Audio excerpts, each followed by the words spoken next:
Sa ngala ng Ama, Anak at Espiritu Santo, Amen. sumayin niyo po ang Panginoon. At sumaiyo rin. Mga kapatid, upang maging marapat tayo sa banal na pagdiriwang, ihanda natin ating mga sarili at pagsisiyan ng mga nagawang pagkakasala. Naamin ko sa makapangyarihang Diyos at sa inyo mga kapatid, na lubha akong nagkasala sa isip, salita, sa gawa, at sa aking pagkukulang. Kaya'y sinasamo ko sa mahal na Birheng Maria, sa lahat ng mga anghel at mga banal, at sa inyo mga kapatid, na ako'y panalangin sa Panginoong ating Diyos. Kaawaan tayo ng makapangyarihang Diyos, katawarin tayo sa ating mga kasalanan, at patnubayan tayong lahat sa buhay na walang hanggan. Amen. Panginoon, kaawaan mo kami. Panginoon, kaawaan mo kami. Kristo, kaawaan mo kami. Kristo, kaawaan mo kami. Panginoon, kaawaan mo kami. Panginoon, kaawaan mo kami. Manalangin tayo. Manami makapangyarihan, ikaw ang lumikha at tagapamahala ng tanang umiiral. Tunghayan mo kami upang iyong awa ay aming maranasan at ipagkaloob mong ikaw ay aming wagas na mapaglingkuran. Sa pamamagitan ni Jesucristo, kasama ng Espiritu Santo, magpa sa walang hanggan. Amen. Magsiupo muna ang lahat. Pagbasa mula sa unang sulat ni Apostol San Pablo sa mga taga-Korinto. Mga kapatid, sapagkat si Kristo'y tulad ng isang katawan na may maraming bahagi. Bagamat binubuo ng iba't ibang bahagi, iisa pa ring katawan. Tayong lahat, maging Hudyo o Griego, alipin man o malaya, ay bininyagan sa iisang espiritu upang maging isang katawan. Tayong lahat ay pinainom sa isang espiritu.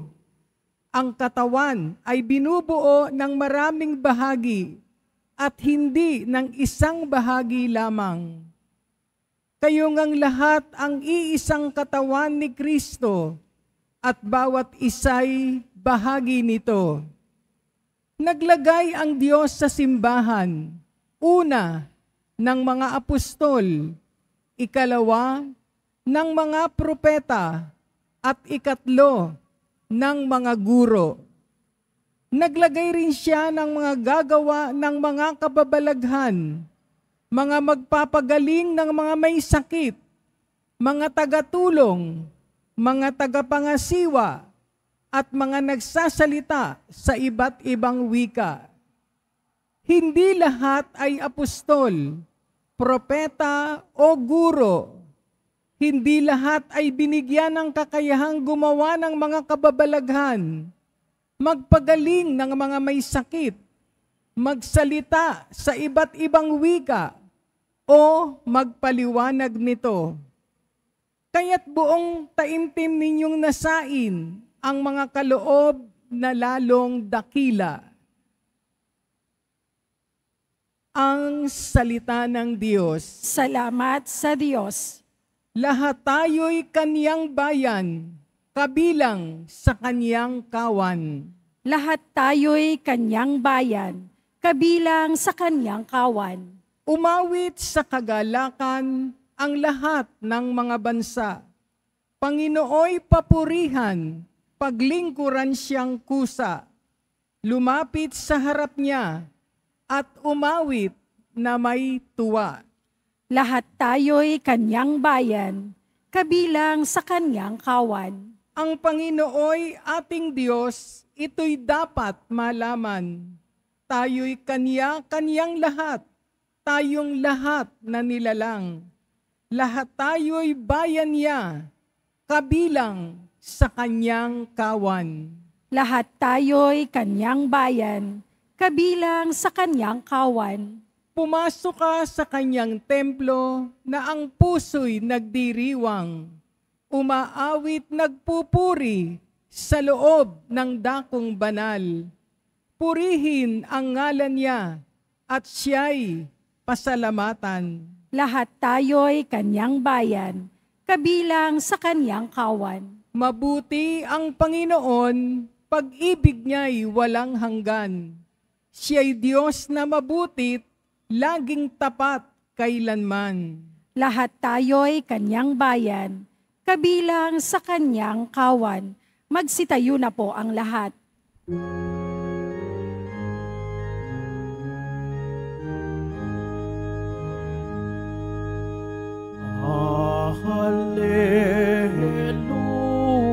Hallelujah, hallelujah, hallelujah, hallelujah.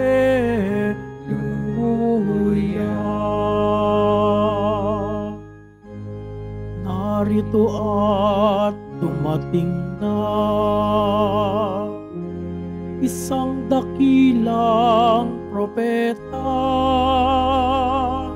sugo ng Diyos sa bayan niya.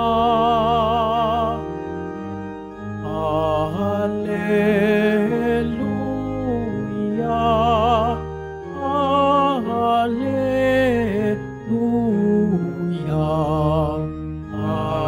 hallelujah, hallelujah.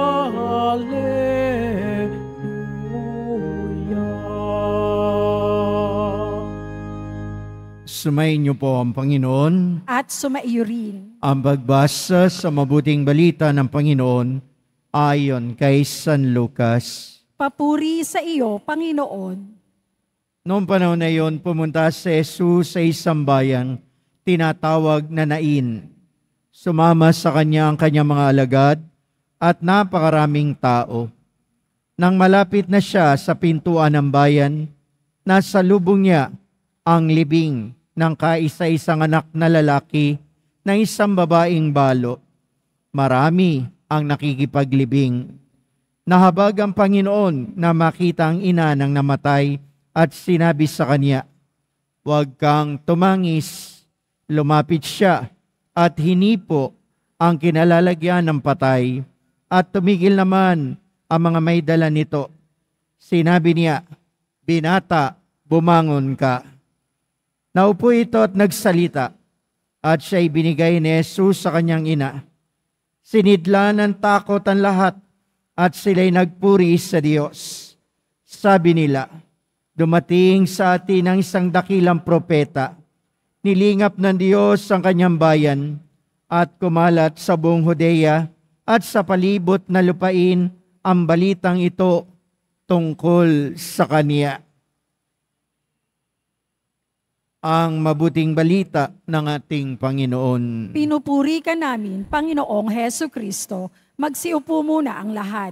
Magandang umaga po sa inyong lahat, sa lahat ng nanonood sa atin, sa lahat ng social media platform natin, lalo-lalo na mga kababayan natin sa ibang lugar. Marami na po akong na-officiate na funeral mass. Marami na rin akong nasikol. Marami na rin akong napuntahang namamatay ang isang tao. Kahit anong salita ang sabihin ko sa mga funeral masses, kahit anong salitang sabihin ko sa mga nag-aagaw buhay na ando ng pamilya, sa mga namatayan, sometimes my words is not enough. Para bagang walang dating ang salita natin kung tayo nakikiramay dahil sa tindi ng kalungkutan ng mga namatayan. Sa tindi ng kalungkutan, hinagpis na mga nakikita ang mga mahal sa buhay na nag-aagaw buhay. Wala akong words na masabi talaga. Walang words na maaari kong sabihin para mabawasan man lang ang sakit na nararamdaman ng mga nawalan ng mahal sa buhay. Kaya kung titignan natin ang Ebanghelyo, alam na alam ni Jesus ang sakit ng babaeng balo. Wala nang ang asawa, wala pang anak, nag-iisa. Hinagpis na hinagpis. Pero walang salita ang ginamit ang Panginoon. Hindi siya humingi na magtiwala sa Kanya. Pinakita kagad ng Diyos ang Kanyang habag. At sa pagpapakita ng habag, binigay ang buhay muli ng anak na lalaki. Kung titingnan natin, paglilimian natin o pagninilayan natin, may mga pagkakataon na kuminsan kahit nagdududa tayo sa kagandahang loob ng Diyos. Kuminsan hindi tayo naniniwalang tutulong siya sa atin. Minsan hindi kailangan o madalas, hindi kailangan ng pananalig natin dahil ang Diyos ay tunay na mahabagin. Kahit hindi natin hingin at kahit hindi tayo maniwala sa Kanya, binibigay Niya ang kailangan natin dahil sa Kanyang awa, dahil sa Kanyang habag. Linggo-linggo naririto ako sa inyo. May edad na ako at maraming sakit. Minsan tinatanong ako ng mga parisyoner ko, minsan tinatanong ako ng mga kaibigan ko, hindi ka ba napapagod, Padre? Napapagod. Nagkakasakit. Pero bakit ako lumalakas? Aminin ko sa inyo, sikreto ko. Kumpisyonaryo. Tuwing pumupunta ko rito linggo-linggo, natatanggap ko ang awa ng Diyos. Natatanggap ko ang Kanyang milagro. Natatanggap ko ang pagluwag ng kalooban ko. Nagkukumpisal ako linggo-linggo. Dahil alam ko, may karamdaman ako. Hindi kailangan at hindi naman kailas sa inyo na kailangan natin ng doktor o mga manggagamot. Pero hindi sa lahat ng pagkakataon ay kaya tayong gamutin ng mga manggagamot. Minsan, maniwala tayo, kailangan lang natin si Jesus. Siya ang manggagamot. Sa Kanya, sa Kanyang awa, kayang ibigay ang buhay natin. Napakarami ng doktor o manggagamot tayong nakita, nabalitaan. Marami rin po akong kaibigang manggagamot, pero dumaan din sila sa mga karamdaman. At kung minsan, anong hinihingi nila? Ipagdasal din sila. Ano sabi sa unang pagbasa? Kasangkapan tayong lahat ng Diyos. At bilang kasangkapan, ang mga doktor, mga manggagamot, mga health workers, kasangkapan ng Diyos. At tayo rin ay kasangkapan ng mga manggagamot. Kasi kailangan din nila ang ating panalangin at tulong. Kung naalala nyo, yung wish ni Alexander the Great. Lumang kwento na, pero nagbalik kanina sa isipan ko. Ano wish niya? Sabi niya, pag ako'y namatay, gusto kong magbubuhat ng aking kabaon ay ang mga magagaling na manggagamot ng aking imperyo. At ang kayamanan ko isusunod sa akin na iniitya sa labas. Ano ikatlong niyang wish? Ayoko ang kabao ko kulong. Gusto ko ang kabaong ko bukas ang dalawang gilid, nakalabas ang aking kamay. Bakit? Bakit magaling na manggagamot? Dahil gusto niyang sabihin, hindi kaya nino man, maliban ng Diyos, dadagdagan ang buhay natin. Kahit pinakamagaling kang manggagamot, kahit marami kang salapi, Diyos lang ang makapagbabalik ng lakas at buhay natin. Bakit nakalaylay? Wala akong dadalin sa mundong ito. Wala akong dadalin kahit isa. Ang pinaghirapan ko, hindi ko bibit-bitin. Kaya nga merong isang sinulat, ang isang manggagamot, live a balanced life. Kung ano meron ka, Kahit konti, magbahagi ka. Dahil hindi mo yan dadalin. Kahit konti, dahil magbibigay ito sa iyo ng lakas sa awa ng Diyos.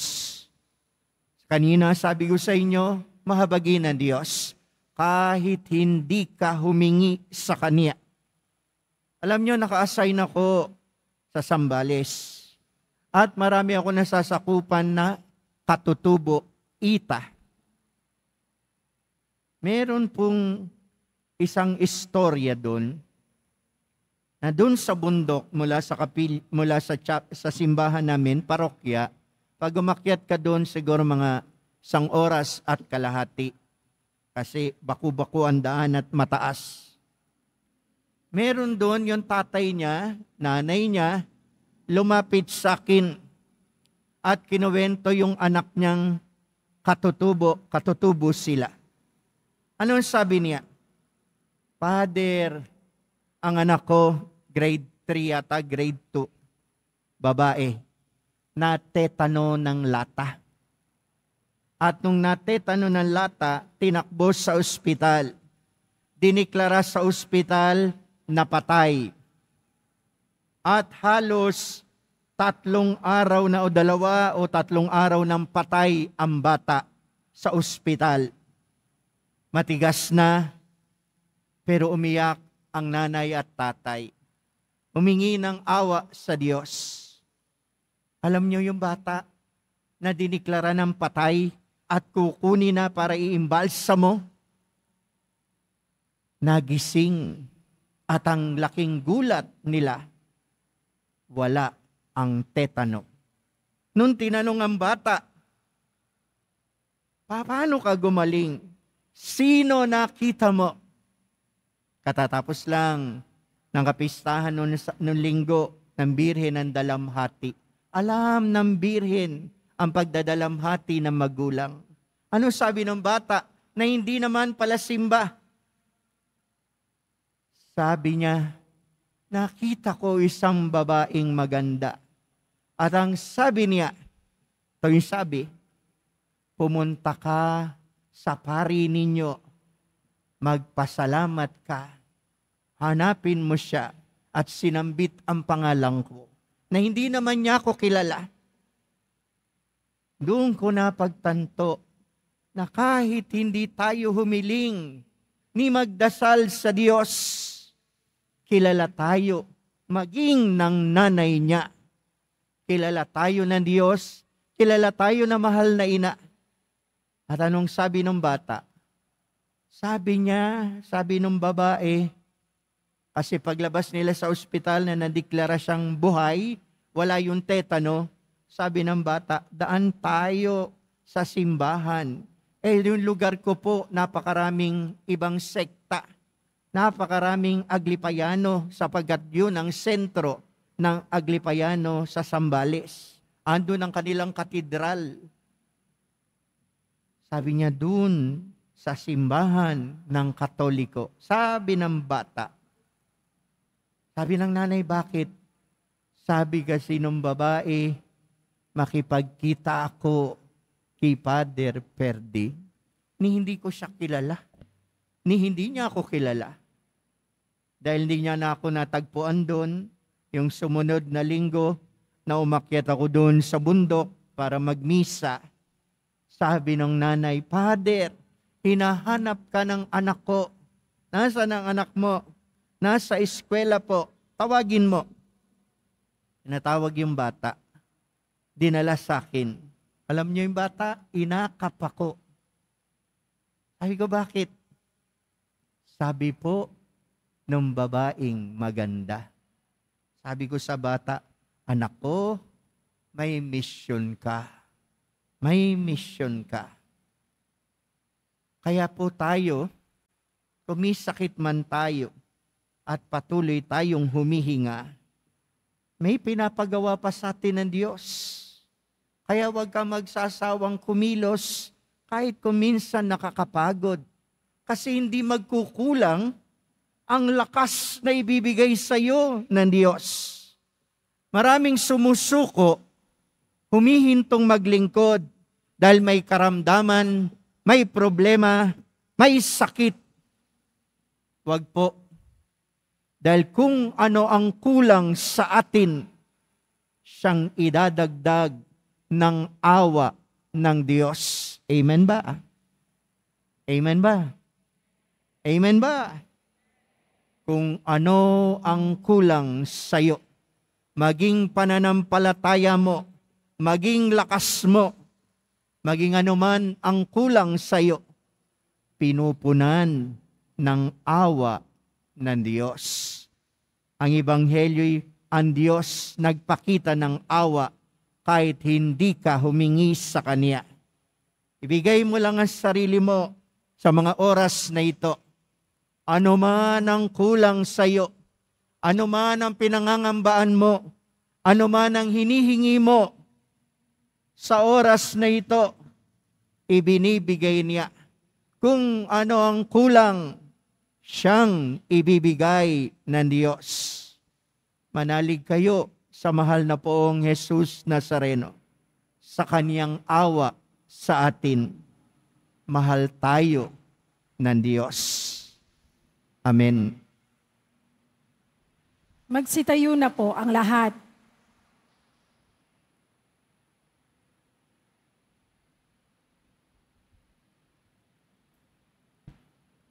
Minamahal kong mga kapatid, gumawa ng mga himala si Jesus upang ipakita ang kanyang banal na habag at kapangyarihan. Puno ng pagkamangha sa ganito mga kahangahangang bagay, manalangin tayo sa Ama na nagsugo sa ating tagapagligtas. Ang itutugon po nating lahat, Diyos ng buhay, mahabag kayo sa amin. Diyos ng buhay, mahabag kayo sa amin. Sa pamamagitan ng paggabay at tulong ng mga pastol ng simbahan, naway maipakita ang pag-ibig at kalinga ng Diyos sa sambayanan. Manalangin tayo. Diyos ng buhay, mahabag kayo sa amin. Ang gobyerno naway maging daan ng mahabaging pag-ibig ng Diyos sa katangitanging pagkalinga at pagtulong na kanilang ibinabahagi sa mga dukha at mga may sakit. Manalangin tayo. Diyos ng Ng buhay, mahabag kayo sa amin.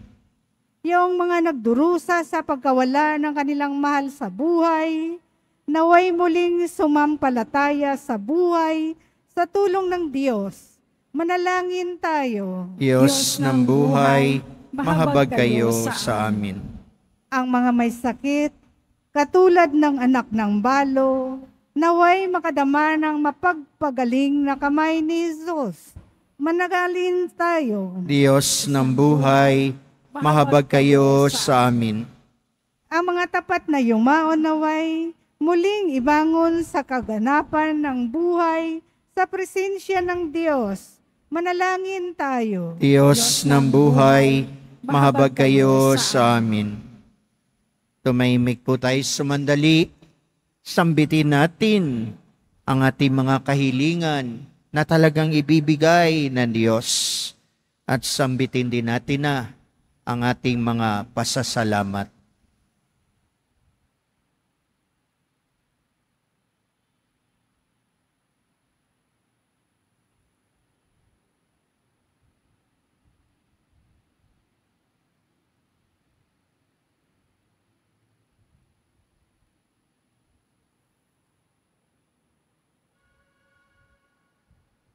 Ama naming Diyos, gabayan mo kami upang aming mahipo ang mga may pusong wasak at matulungan silang madama ay yung anak na dumitos sa amin. Niling namin ito sa pamagitan ni Kristong aming Panginoon. Amen. Magsiupo muna ang lahat.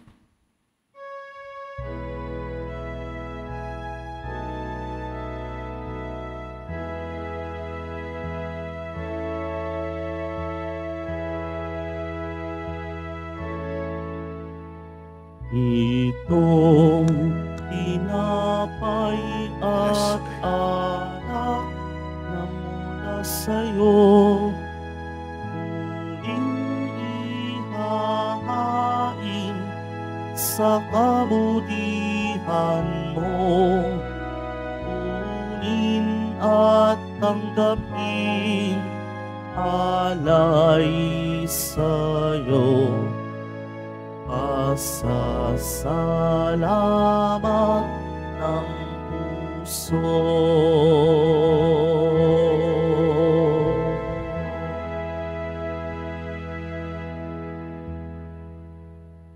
Magsitayo na po ang lahat.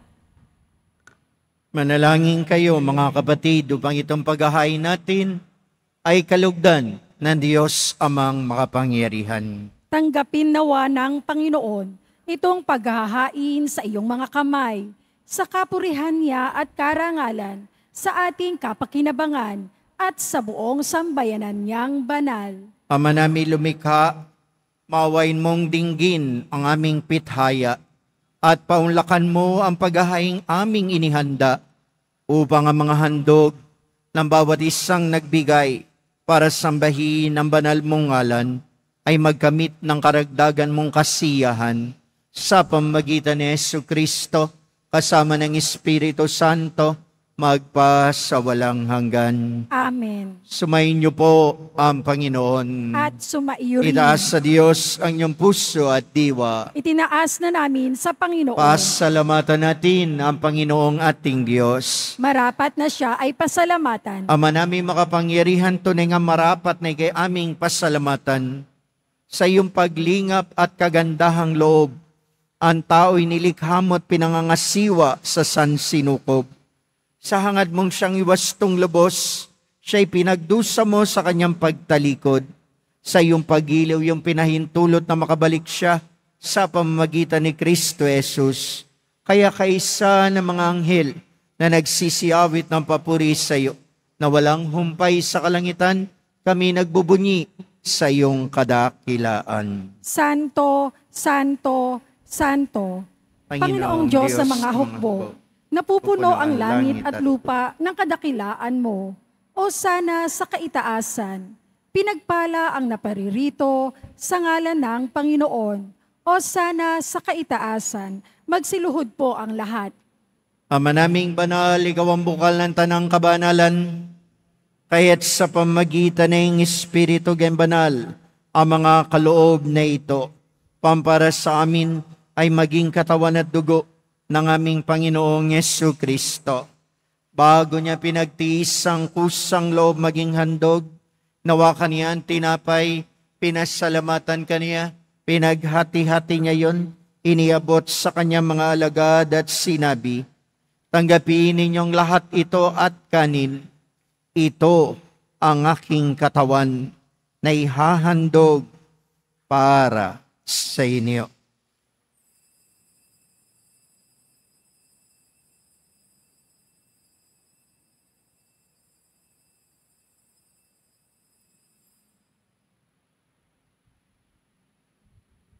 Gayun hindi naman na matapos ang hapunan, nawakan niya ang kalis, muli ganyang pinasalamatan. Iniabot niyang kalis sa kanyang mga alagad at sinabi, tanggapin ninyong lahat ito at inumin.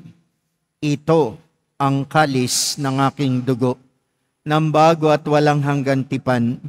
Ang aking dugo na ibubuhos para sa inyo at para sa lahat.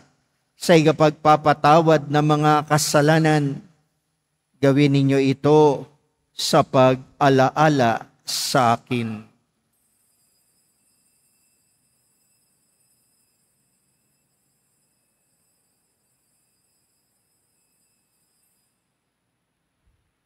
Magsitayo na po ang lahat.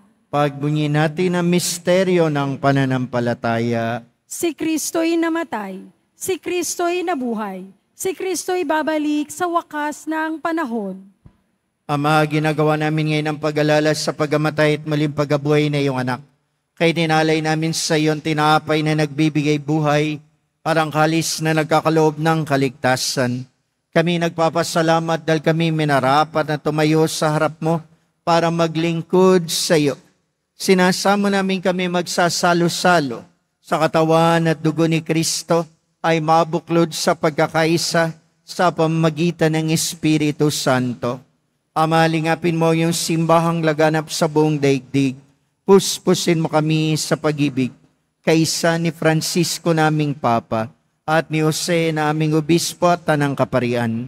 Alalahanin mo rin ang mga kapatid naming nahimlay, may pag-asang sila'y muling mabubuhay. Gayon din ang lahat ng mga pumanaw. Kawan mo sila at patuloyin sa iyong kaliwanagan. Kawan pangindapating kaming lahat na makasalo sa iyong buhay na walang wakas. Kaysa na mahal na Birhing Maria, Ina ng Diyos, ng kabiyak na puso niyang si San Jose, kaysa ng mga apostol ni San Juan Bautista at lahat ng mga banal na namuhay dito sa daigdig ng kalugod-lugod sa iyo. May pagdiwang nawa namin ang pagpupuri sa ikararangal mo sa pamamagitan ng iyong anak na aming Panginoong Jesucristo. Sa pamamagitan ni Kristo kasama niya at sa Kanya, lahat ng parangal at papuri ay sa iyo, Diyos sa makapangyarihan, kasama ng Espiritu Santo, magpa sa walang hanggan. Amen. Sa tagubili na nakagaling na utos sa turo ni Jesus na Panginoon natin at Diyos, pahayag po natin ng lakas loob. Ama namin, sumasalangit ka, sambahin ang ngalan mo, mapasa amin ang kaharian mo, sundin ang loob mo dito sa lupa para ng sa langit. Bigyan mo kami ngayon ng aming kakanin sa araw-araw at patawarin mo kami sa aming mga sala para ng pagpapatawad namin sa nagkakasala sa amin. At huwag mo kaming pahintulot sa tukso, adi-adiya mo kami sa lahat na masama. Niling namin kami adias sa lahat ng masama, pagkalooban ng kapayapaan araw-araw, iligtas sa kasalanan at ilayo sa lahat ng kapahamakan, samantalang aming pinananabikan ng dakilang araw ng pagpapahayag ng tagapagligtas naming si Jesucristo. Sapagkat iyo ang kaharian at ang kapangyarihan at ang kapurihan, magpakailanman. Amen. Panginoong Jesucristo, sinabi mo sa iyong mga apostol, kapayapaan ang iniiwan ko sa inyo. Aking kapayapaan ang ibinibigay ko sa inyo. Tunghayan mo ang aming pananampalataya at huwag ang aming mga pagkakasala. Pagkalooban mo kami ng kapayapaan at pagkakaisa ayon sa iyong kalooban kasama ng Espiritu Santo, magpa sa walang hanggan. Amen. Ang kapayapaan, pag-ibig na mahal na pong Jesus Nazareno, nawa ay laging sumainyong lahat. At sumaiyo rin. Magbigayan po kayo't magangad ng kapayapaan sa isa't isa. Peace be with you. Peace be with you. Peace be with you. Kordero ng Diyos na nag-aalis ng mga kasalanan ng sanlibutan, maawa ka sa amin. Kordero ng Diyos na nag-aalis ng mga kasalanan ng sanlibutan, maawa ka sa amin. Kordero ng Diyos na nag-aalis ng mga kasalanan ng sanlibutan, ipagkaloob mo sa amin ang kapayapaan, magsiluhod po ang lahat. Mga kapatid, naririto si Jesus, ang Kordero ng Diyos, ang nag-aalis ng kasalanan ng sanlibutan, ang Diyos na mahabagin, ang Diyos na mawain, ang Diyos na ating lakas, ang Diyos ng ating kagalingan. Mapalad tayo ngayong tinawag sa kanyang banal na piging. Panginoon, hindi ako karapat-dapat na magpatuloy sa iyo, ngunit sa isang salita mo lamang ay gagaling na ako. Nawa ay ingatan tayong lahat ng katawan at dugo ni Kristo tungo sa buhay na walang hanggan. Amen.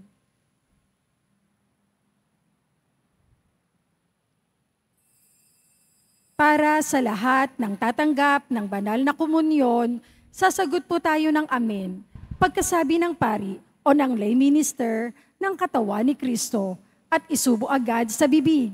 Bago umalis sa harapan ng pari o lay minister, sumunod po tayo.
Magsitayo na po ang lahat. Manalangin tayo. Ama naming mapagmahal, ang aming kalooban naway pagharian ng aming tinanggap na pakikinabang upang huwag ang diwa namin ang umiral, kundi ang bunga ng pagdiriwang ang laging mamayani sa amin sa pamamagitan ni Jesucristo kasama ng Espiritu Santo magpa sa walang hanggan. Amen. Pagbabasbas. Sumainyo po ang Panginoon. At sumaiyo rin.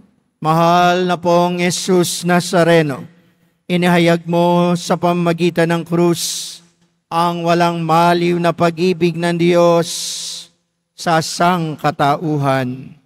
Pakinggan mo ang kahilingan na iyong angkan na nagsusumamo sa iyo. Makamtanawa nila ang iyong katugunan at tanggapin ang kasagutan na may utang na loob na tinatanaw.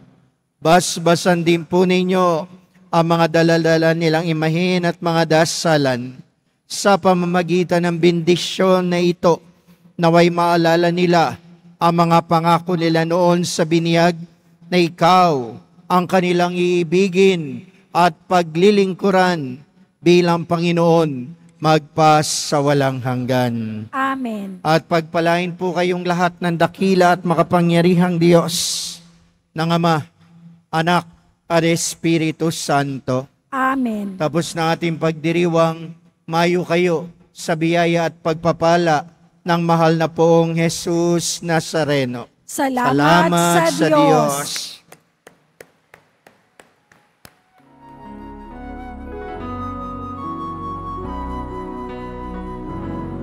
Nuestro Padre Jesus Nazareno, sinasamba ka namin,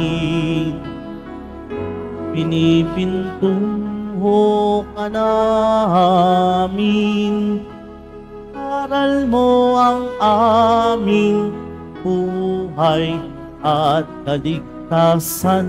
Nuestro Padre Jesus Nazareno, iligtas mo kami sa kasalanan. Ang krus mong pinamatayan ay sagisag ng aming kaligtasan. Nuestro Padre Jesus Nazareno, inarangal ka namin. Nuestro Padre Jesus Nazareno, niluwalhati ka namin. Nuestro Padre Jesus Nazareno, inarangal ka namin. Nuestro Padre Jesus Nazareno, niluluwalhati ka namin.